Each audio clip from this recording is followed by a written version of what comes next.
let me bring in Laura Vries. And I have to mention Laura is a youth ambassador and also a climate ambassador. Laura, listening to the ambassador and also listening to team, you as a person who actually questions the government, do we need to move to this proactive and reactive kind of behavior when it comes to, you know, finding solutions to climate change and finding the money for, you know, to fund this climate change? What do we need to do as a community, not just as a person, but as a community? What do we need to do to address some of these issues? Yes, thank you. Thanks a lot. As what the ambassador said, I think we really need to do it together. And that is the most important thing. We really have to do this climate transition together.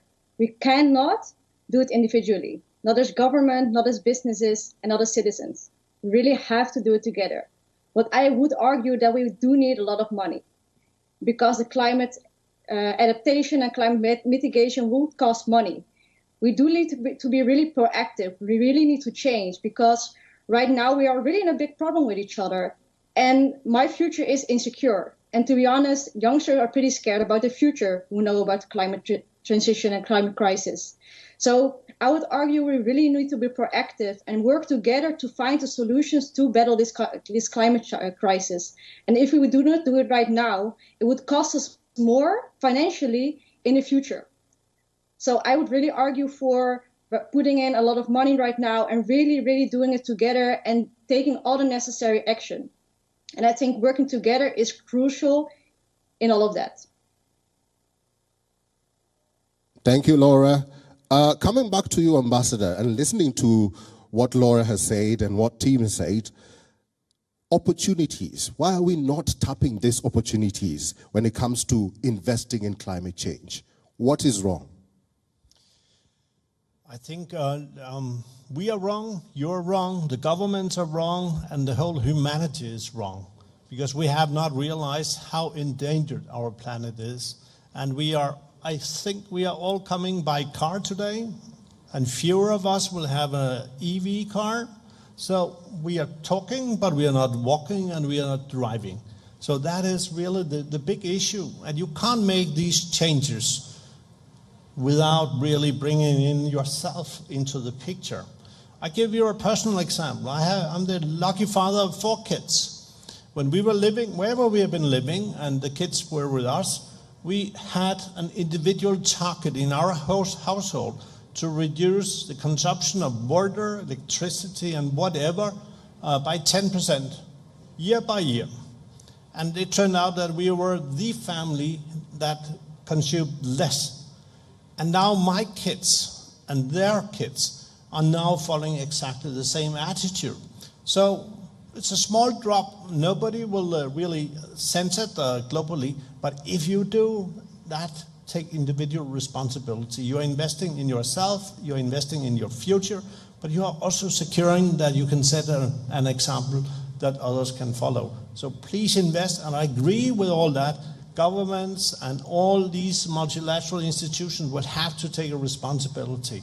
But nobody can move you and me if we are not really individually changing our behaviors.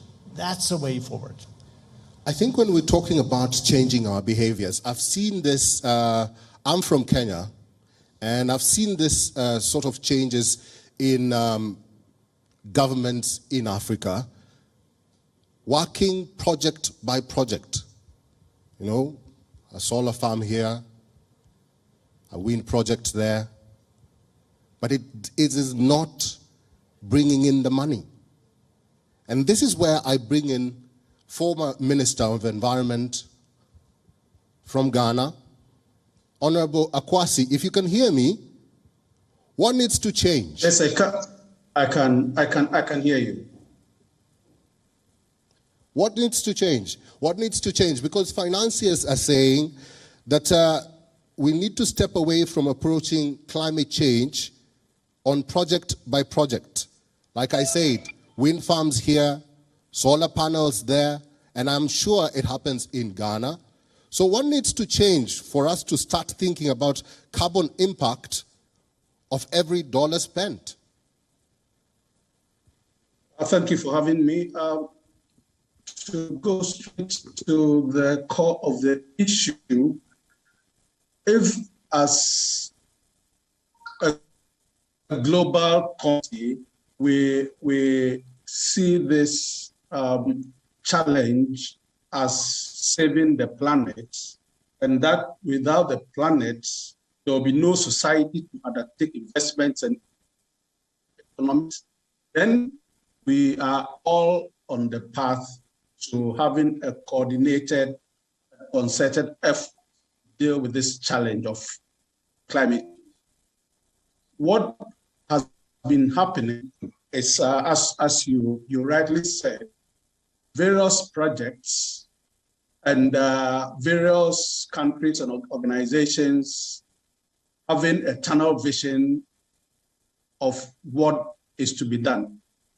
But if it's a global and concerted effort towards saving the situation, then we can have projects and programs that are aligned to transitioning the earth into what we all aspire to achieve. Thank you very much. But for now, it appears